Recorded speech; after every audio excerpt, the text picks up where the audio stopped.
Myanmar's ousted leader Aung San Suu Kyi has been charged with breaching an import-export law just days after the military coup. At the same time, opposition to the takeover appears to be growing. Youngwei Kit reports. A message loud and clear. Free National League for Democracy leader Aung San Suu Kyi and say no to military rule. On Tuesday evening, people in Yangon heeded the call to join the civil disobedience movement. Protest peacefully at home, but make your voices heard. Myanmar plunged back into military rule on Monday when soldiers detained Aung San Suu Kyi and other civilian leaders in a series of dawn raids. The army's actions have been met with a growing chorus of global condemnation. But for now, the options for these nations and organizations are limited as they hope Myanmar's generals might reverse their course. Signs of public anger and plans to resist the military began to surface. Youth activists are urging people to say no to the military rule. Doctors and nurses were among working professionals making early declarations of their intent to strike. Some even threatened to resign. There are also calls to boycott commercial products that are linked to the Myanmar army. The army has conglomerates of businesses that are in various sectors, from alcohol and tobacco production to banking and telecoms. Boycott in general, history suggests that are not that effective and also quite hard to sustain.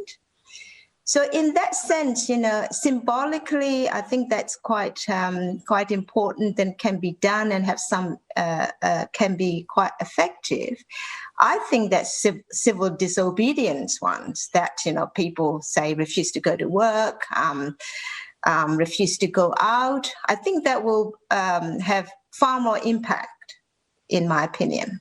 Under the current law that's written by the army in 2008, people have a right to express their opinions, but only if it doesn't break existing laws, which can be tricky given the current situation. Experts tell me that the term civil disobedience can be interpreted differently by civilians and the Myanmar army. They pointed out past instances of civil disobedience in 1988 during a peaceful protest led by students, and in 2007 during a peaceful protest led by monks. In both cases, they ended up in violent crackdowns. Myanmar is still battling COVID-19 and had just begun vaccinations before the coup. This puts further stress on the country that's coping with an ailing economy and an overstretched healthcare system. It remains to be seen how this civil disobedience movement will sit with the new military government, which has outlined that it will have absolute control of the country for 1 year. Leung Wai Kit, CNA. Associate Professor Jean Bogais from the University of Sydney joins us now. Firstly, Aung San Suu Kyi has been charged. What do you make of these latest developments? I think it is a means for the military to try to neutralize her. The charges mean very little because charging her for the import of electronic equipment will not carry any weight. But what is important is to test it, to see whether she will go to jail or not. And I think this is a test from the military to see how people will respond and the impact on this social movement of civil disobedience. And speaking of that civil disobedience and the manner in which this movement is growing, it's already amassed some 150,000 followers. Do you think that this momentum is going to continue? Absolutely. There's no doubt about this. And I think social media will play a very big role there. We've already noticed that the government, that is the military at the moment, is trying to cut the access to the internet, for example, or at least to destabilize it. But I think with the social movement of civil disobedience, what will influence the movement is the international community. And I think here we need to be very, very careful because there's no doubt that people in Myanmar will seek the support of the international community, especially the United States.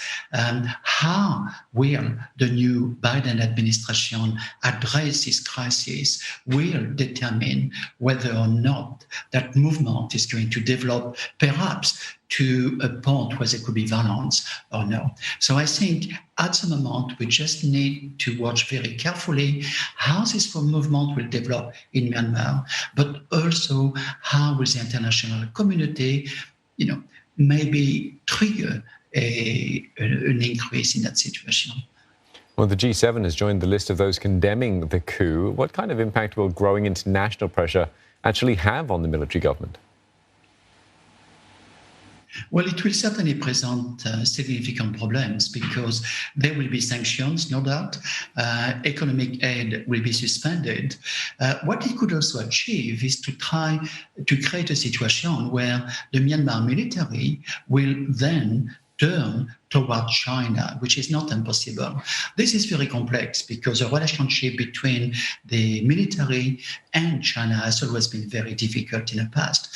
But at the moment, China will gain a lot by developing ties with the Myanmar military. So it is actually quite complex because if the international community applies a lot of sanctions onto Myanmar, there is no doubt that we're going to see a shift even in the geopolitics in the region.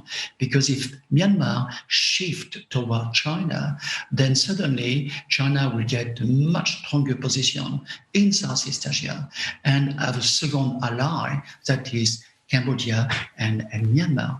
So, it's a very difficult situation and certainly will be a test for the Joe Biden administration. And if that shift towards an allegiance, perhaps with China, were to occur, how would Myanmar's military rule impact its relations with its neighbours in the Asia-Pacific? Well, within ASEAN, probably not that much because there will not be pressure from ASEAN on Myanmar. What it will achieve, though, is to create instability, greater instability, because we have that tense situation at the moment in South China Sea, especially between the US and China. The location of Myanmar is critical for China. So China will do whatever it can to have an influence on the military so that it can continue developing these lines of communication between itself, that is China, and the Gulf of Bengal, for example. So we are looking at geopolitics there, which are no doubt going to develop in days and weeks to come. We certainly are at the beginning of a period of change there. Professor Bogais, thank you very much for that. Associate Professor Jean Bogais there from the University of Sydney.